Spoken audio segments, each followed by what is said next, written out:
Hello everyone, this is Shilpi Saxena. Welcome to my channel Learning Hub. So today's video is about color theory, Higgs law and Fitts law. So we'll start with the color theory first. तो colour theory colour क्या है, सबसे important role play करते हैं whenever we are designing anything, चाहे वो drawing हो, चाहे वो कोई इंटरफेस डिज़ाइनिंग हो, हर जगह कलर बहुत इंपॉर्टेंट रोल प्ले करते हैं. ये जो है understanding the psychological and emotional effects of colour is crucial. ठीक है, अगर सपोज आपको किसी सेड चीज़ को दिखाना है, ठीक है, किसी सेड कुछ का दुख दिखाना है, तो हम लोग क्या डल कलर यूज़ करते हैं यूजुअली. ठीक है, तो वो जो इमोशन होता है वो कलर के थ्रू हम डिपिक्ट कर सकते हैं. जब बच्चों के लिए कोई आपने कार्टून फिल्म्स देखी होंगी, वहाँ पे क्या ब्राइट कलर यूज़ होते हैं, क्योंकि बच्चों को कलर्स अट्रैक्ट करते हैं, ब्राइट कलर्स अट्रैक्ट करते हैं. मान लीजिए मैं एक आपको जब डिज़ाइनिंग कर रहे हैं तो जो मेन कलर चूज़ करना is very important. For example जैसे कि आप मैंगो शेक की बात करोगे, जैसे ही हम मैंगो शेक वर्ड यूज़ करें, सबसे फर्स्ट कलर जो आपको दिमाग में स्ट्राइक होता है वो येलो कलर है. स्ट्रॉबेरी की बात करेंगे तो रेड कलर आपके दिमाग में आता है. ठीक है, तो जो फर्स्ट कलर चूज़ कर रहे हैं दैट इज़ इम्पॉर्टेंट. जो पहला कलर आपके दिमाग में आ रहा है वो आपको वेबसाइट में या आपके इंटरफेस में यूज़ करना है. फिर आप अदर कलर्स, उसके शेड्स या डिफरेंट कलर्स भी यूज़ करें, लेकिन मेन इंपॉर्टेंट कलर जो हमारे इंटरफेस पे होगा वो चूज़ करना इज़ वेरी इंपॉर्टेंट. तो colour theory explores how colour interact and how they can be used to evoke effect specific emotion or convey particular message. तो कलर थ्योरी में हमको क्या पता चलता है कि किस तरह से आप कलर्स को यूज़ कर सकते हो ताकि आप कोई भी मैसेज जो देने वाले हो वो मैसेज प्रॉपरली पहुंच जाए. जैसे कि मैंने आपको फिर बताया कि जब हम उसको सैड इमोशंस डिपिक्ट करते हैं तो हम क्या करते हैं, डल कलर यूज़ करते हैं. कुछ बहुत ब्राइट कलर खुशी दिखाता है. ठीक है, तो अकॉर्डिंगली हमको कलर चूज़ करना है. तो कलर क्या है, आपको जो रिलेशनशिप दिखाएगा सारे कलर्स का, वो ये देखिए कलर व्हील बनाया हुआ है. ठीक है, तो ये कलर व्हील में इसमें हमको 12 कलर्स मेनली दिखाए जाते हैं. तो कलर्स जो होते हैं इसमें 3 प्राइमरी कलर होते हैं, रेड, ब्लू एंड येलो. हमने अभी तक सब पता है RGB कलर्स पढ़े हैं. ठीक है, रेड, ग्रीन, ब्लू. लेकिन यहाँ कलर व्हील में जो प्राइमरी कलर है वो रेड, ब्लू एंड येलो है. अब जब हम कोई प्राइमरी कलर लेते हैं तो रेड जैसे फॉर एग्जांपल ये मेरा रेड है, ये ब्लू है और ये येलो है. जब हम रेड और ब्लू को मिलाएंगे, देखिए ये येलो है, ये रेड है एंड ये ब्लू है. ठीक है, अब जब इस दोनों को मिलाया जाएगा तो ये सेकेंडरी कलर बनेगा पर्पल. जब रेड और येलो को मिलाया जाता है तो बनता है ऑरेंज. जब ब्लू एंड येलो को मिलाया जाता है तो बनता है ग्रीन कलर. ठीक है, तो इस तरह से ये हमें 6 कलर्स मिले. तो ये जो हो गए आपके सेकेंडरी कलर्स हो गए. ठीक है, सेकेंडरी कलर्स जब 2 प्राइमरी कलर को मिला के एक कलर बनाया जाता है तो वो कलर होता है आपका सेकेंडरी कलर. ठीक है, उसके बाद आया टर्टरी कलर. टर्टरी कलर क्या होता है, जहाँ पे एक प्राइमरी कलर है और एक सेकेंडरी कलर को मिलके बनाया हुआ है. ठीक है, या 2 सेकेंडरी कलर्स को मिलके बनाया हुआ है.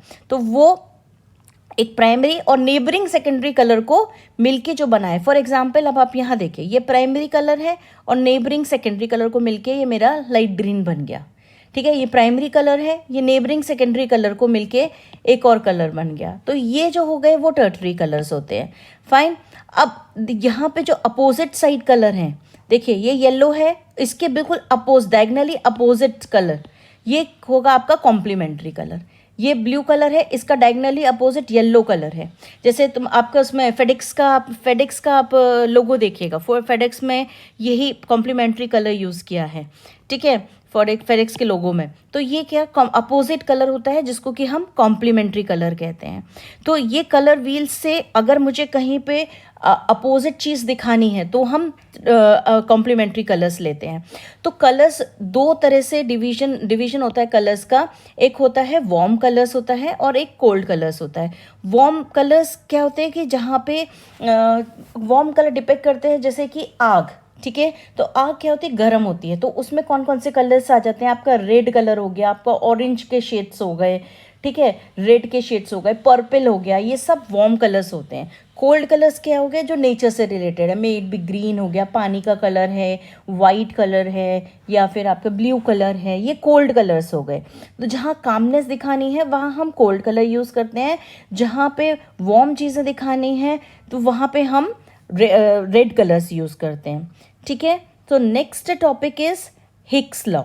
हिक्स लॉ क्या होता है कि जब हमारे पास ऑब्वियसली सपोज मैं शॉपिंग को जा रही हूँ, ठीक है, तो शॉपिंग को गई मैंने, मेरे पास कई सारे ऑप्शंस हो गए ड्रेसेस के या सपोज साड़ीज़ के, बहुत सारे ऑप्शंस दिखाए उसने। जो जितने ज़्यादा ऑप्शंस मुझे दिखाएंगे उतना ही टाइम मुझे लगेगा चूज़ करने में कि मुझे वो कौन सी साड़ी पहले सिलेक्ट करनी है, कौन सी खरीदनी है। तो Hick's law states that it takes suggest that the time it takes for a person to make a decision increases when number of choices are available. जब हमारे पास ज़्यादा चॉइसेस आते हैं तो आपको उसमें से चूज़ करने के लिए टाइम ज़्यादा लगता है। It emphasis the importance of simplicity and clarity in design. In short इसको कहने का मतलब ये है कि अगर आप किसी पर्टिकुलर इंटरफेस पे बहुत भर दोगे डेटा, तो आपको डेटा सिलेक्ट करने में या उस पर्टिकुलर ऑप्शन को ट्रैक करने में, चेस करने में टाइम ज़्यादा लगेगा। तो keep the design simple so that easily the target can be reached. So Hicks law, a psychological principle named after British psychologist William Edmund Hicks, posits that time it takes for an individual to make a decision is directly proportional to the number of choices available to them. Means जितनी ज़्यादा choices हमको मिलती हैं उतना ही ज़्यादा time लगता है हमको उस पर्टिकुलर चीज़ को सिलेक्ट करने में। ये देखिए आप, मैंने एक ग्राफ के थ्रू दिखाया है कि जितनी चॉइसेस हैं उतना ही टाइम इंक्रीज होता जा रहा है स्लोली। ठीक है, सो this concept is particularly relevant to the design of user interface and information architecture where minimizing cognitive load, again cognitive load word आया, यानी कि जहाँ पे अगर हमारे पास ज़्यादा डेटा होगा तो मेंटल स्ट्रेस ज़्यादा होगा आपके पर्टिकुलर चीज़ को ढूंढने के लिए, ट्रैक करने के लिए। ठीक है, designers often apply Hick's law to streamline interfaces by reducing the number of choices. तो हिक्स लॉ को इम्प्लीमेंट करके नंबर ऑफ चॉइसेस रिड्यूस करनी चाहिए ताकि हमें जो पर्टिकुलर चीज़ चाहिए है वो हम डायरेक्टली एक्सेस कर पाए without cognitive load, and the design should be simple. So the next topic is Fitts law. अब फिट्स लॉ क्या होता है कि this law describe the relationship between the size of the target and time required to reach it.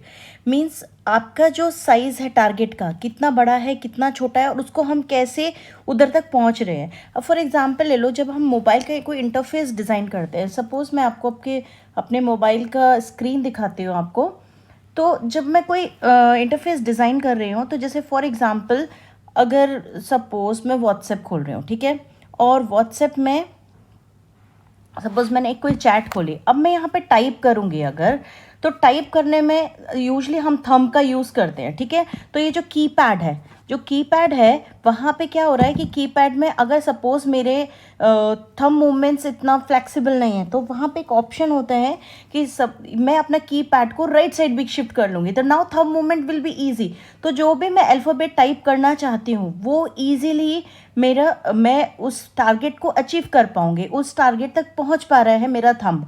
अगर ये पूरा split up होता तो मेरा टारगेट को अचीव करने में थोड़ा सा टाइम ज़्यादा लगता, तो वो रीचेबल कंडीशन में है। अब जो थंब होता है उसकी टिप, जो आपके ऑप्शंस होते हैं उसकी जो डिस्टेंस होती है वो बहुत मैटर करती है, कितनी दूर पे रखा है। फॉर एग्जांपल सपोज मैं अपने चैनल का एक वीडियो ले लेती हूँ, सपोज ये वीडियो है, ठीक है। अब इसमें लाइक का बटन, लाइक का जो देखिए आपको आइकन दिख रहा है, अगर इसकी विड्थ ज़्यादा होती, ठीक है, अगर ये और डिसलाइक वाला पास होते तो क्या होता, जब दोनों चीज़ें पास होते तो अगर मैं लाइक पे क्लिक करती, टैप करती, तो ऑब्वियसली डिसलाइक भी क्लिक होने के चांसेस होते हैं, या ऊपर नीचे कहीं भी टच होता तो दिक्कत होती। तो इस चीज़ से बचने के लिए हमने क्या किया कि उसमें दोनों आइकन्स है उसमें डिस्टेंस ज़्यादा रखा। तो जो प्लेसमेंट है एलिमेंट्स का ऐसा होना चाहिए कि जो टारगेट अचीव करना है वो ईजी हो। और मोबाइल में क्या है, जैसे फॉर एग्जाम्पल अगर मेरी स्क्रीन लीजिए आप, अब इस स्क्रीन में जो आपको स्क्रीन दिख रही है इसमें क्या है कि अगर मैं ये तो टैब है, अगर ये मोबाइल की स्क्रीन होती तो क्या एक पोर्शन ऐसा होता है,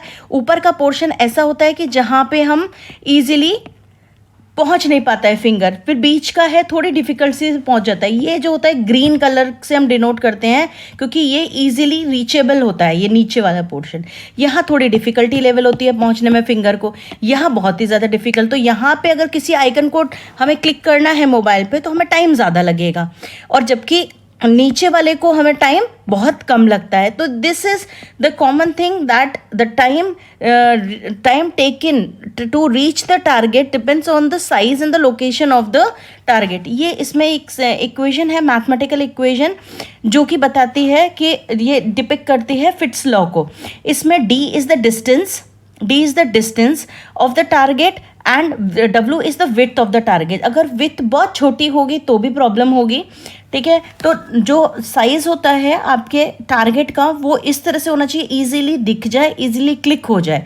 तो the implication of Fitts law are particularly relevant in the design of user interfaces and input devices. In practical term, Fitts law suggests that the larger targets are easier to select। अगर कोई छोटा सा icon होगा उस पर click करना comparatively difficult होगा, जबकि थोड़ा सा बड़ा साइज होगा तो आप टारगेट को ईजिली क्लिक कर पाएंगे। And shorter distances to the target contribute to the quicker selection. जैसे मैंने आपको भी कीबोर्ड का एग्जांपल दिया, अगर सारे जो अल्फ़ाबेट्स हैं वो मेरे थंब के रीच में हो रहे हैं तो मैं इजीली उसको यूज़ कर पाऊंगी। जब हम कोई भी चीज़ टाइप करते हैं, व्हाट्सएप कर रहे हैं या कहीं पे भी गूगल पे भी सर्च कर रहे हैं, तो टाइप कर रहे हैं तो कीपैड जो आता है वो कभी भी ऊपर नहीं आता है, नीचे क्यों आता है? क्योंकि थंब की जो रीच है वो एक लिमिटेड जगह पे है आपके, जो नहीं तो आपको पूरा फिंगर से हाथ मूव करके आपको टाइप करना पड़ेगा। यूजुअली हम लोग मोबाइल हाथ में राइट हैंड में होल्ड करते हैं और थंब से टाइप करते हैं। तो वो ईजी होना चाहिए आपको, जो भी आपका टारगेट है वो क्लिकेबल होना चाहिए, वो उस पर क्लिक करना ईजी होना चाहिए, उसको टैप करना ईजी होना चाहिए। This principle is foundation of design buttons, icons and interactive elements in the software interface. So the concept is often visualized as speed accuracy trade off। ये टर्म याद रखिएगा, speed accuracy trade off। if target is small or far away, अगर आपका जो target है वो छोटा है और दूर है तो task is more difficult to and require time for accurate selection. तो अगर छोटा है तो एक्यूरेट सिलेक्शन होना डिफ़िकल्ट है, क्योंकि हो सकता है अगल बगल के जो एलिमेंट्स हैं उस पर टच हो जाए, ठीक है। और अगर दूर है तो भी उस तक पहुंचने में कुछ टाइम लैगिंग होगी। तो this is all about fits law. I hope this all the concepts are clear. So if you like this video, please like and subscribe, hit the bell icon. Thank you and have a nice day.